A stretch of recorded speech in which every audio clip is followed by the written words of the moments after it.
หมอยซุงค่าก้นสองก้อนในคดไหลเสียงอันมีกาคันใหญ่ในค่ะ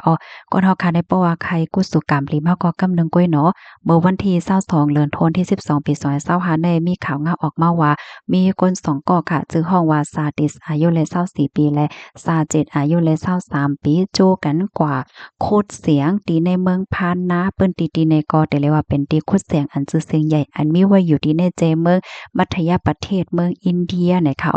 เมื่อพ้องคดอยู่นั่นเนี่ยก็เลยครบทบหันเสียงนั่นน่ะเนาะเขาก็มั่นใจว่าจ่องมั่นใจเสียงเต้5จ่องมั่นเตรายการไรโห5เนี่ยเขาก็เอากว่าแหนภูมิปุนพรเขาเพราะว่าทัดด้วยเหี่ยวก็เปิ้นก็ยืนยันว่าเป็นเสียงอันหลีเป็นเสียงอันมีน้ำเขี้ยมนั่นน่ะเนาะเตตานเงินอยู่หมอก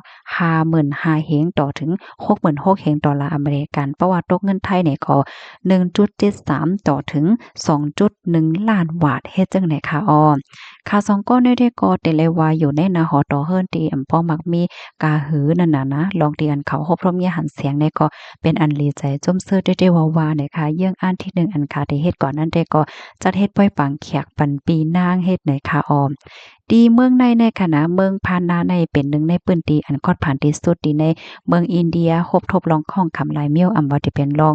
กอดผานลองมีน้ำกินน้ำใจอำเป้งป้อป้าเจมอำมีการมีงานเฮ็ดเนี่ยค่ะก้นวานเขาได้ก็